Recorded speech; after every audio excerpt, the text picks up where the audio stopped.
All right. So in this video, we're not going to talk about why, but we are going to talk about how many reasonable people struggle to accept two key facts. It doesn't really matter why, but it really does matter that many reasonable people struggle to are in just outright unable. Yeah, the inability to accept these two key facts. And so the definition of conception has been changed. Historically, conception was understood to mean fertilization, the moment when a sperm and an egg unite to form a unique human life with its own DNA. So what is really conception? It doesn't, historically, it says historically here, but what does it really mean?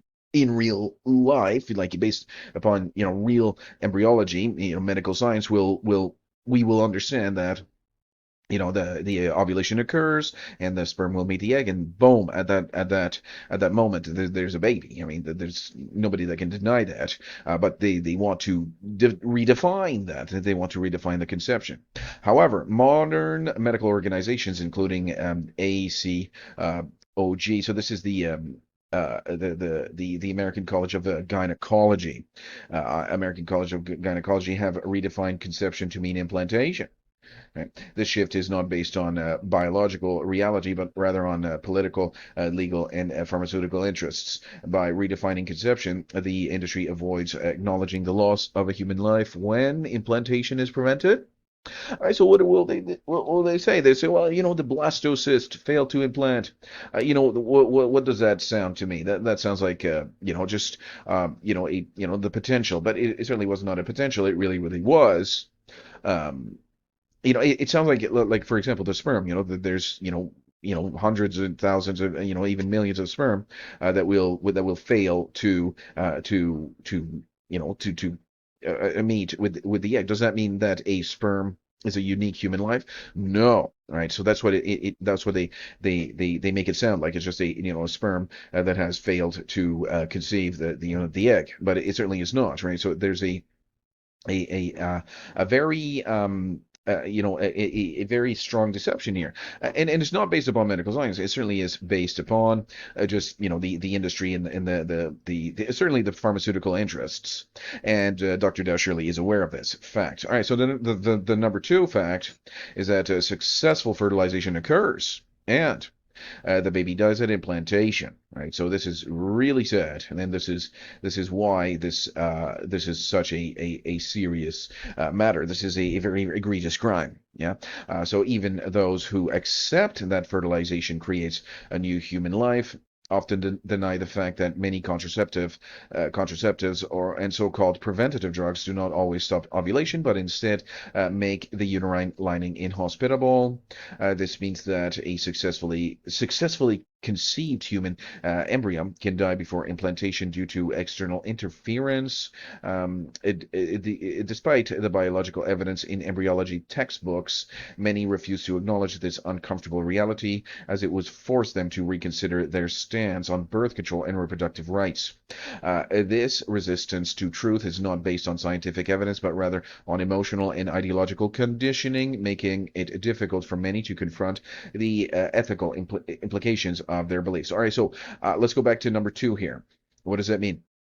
Successful fertilization occurs. Okay, there's a baby, the baby. Okay, so we're going to be very simple, very easy to understand, right? The sperm will meet the egg. There's a baby there, so the ovulation occurs, and the baby will be created. There's a 50% DNA from the mother, 50% DNA from the father, and the baby here will, at the later stage, a very natural and very healthy stage of development, which is the implantation, the baby will die. Okay, so they cannot, and these are reasonable people. I mean, and that's the thing too. It's incredible to imagine that these people who are otherwise mentally competent, I don't know how I can word this, but these reasonable people who understand basic the basic reality, they are having a serious time to they're struggling, and some other times they basically cannot accept these two key facts. So what do I mean by that? So I have multiple conversations with my with a lot of people. A lot of people. I've been talking to this with a lot of people, and basically there's um two groups of people. So the one will be, accepting it, but they will not 100% understand the evidence of it. So, I provided evidence of this on my YouTube channel. I do provide the evidence, but they don't look at the evidence and they say, okay, well, if you say so, basically. And then the second group of person will just not accept it, and they will say, and they will stop talking to me. They just already stop talking to me, or they start talking about something else. And it's not like somebody that it seems like basically I'm the only one, and that's why that there's no real reason that we should be looking at how many people accept this. It doesn't really matter how many people accept it. The truth is the truth, regardless if there's one person that accepts it or zero people. It doesn't matter. Nobody accepts it. It is still the truth. The truth is what? Of course, the baby will die. The very, very precious and inestimable, yeah, the baby it's the value is, you cannot estimate the value of the baby. Okay, that's what I'm trying to say here. And unfortunately, the baby will die at implantation, causing this to be a crime and causing this issue to be extremely important. Right? So, but they just cannot accept this, and it will probably work in Dr. Dow's favor, right? That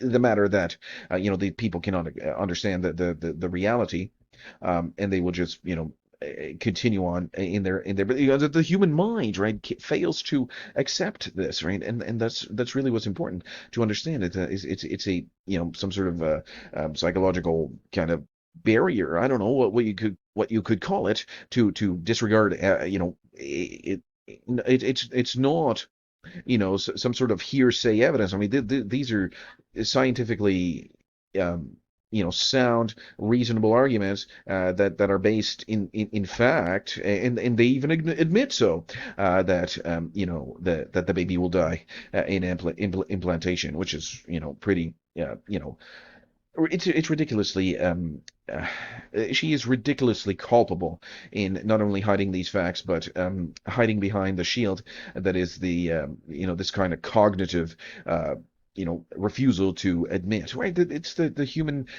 nature, right? They cannot imagine something so evil to be true, but it certainly is. It is evil. It certainly is. So these people are reasonable people, and that's the thing too. They are not, and they're not dumb people, right? They're not stupid people. They are very, very smart, reasonable people, and they cannot accept this for 1 minute.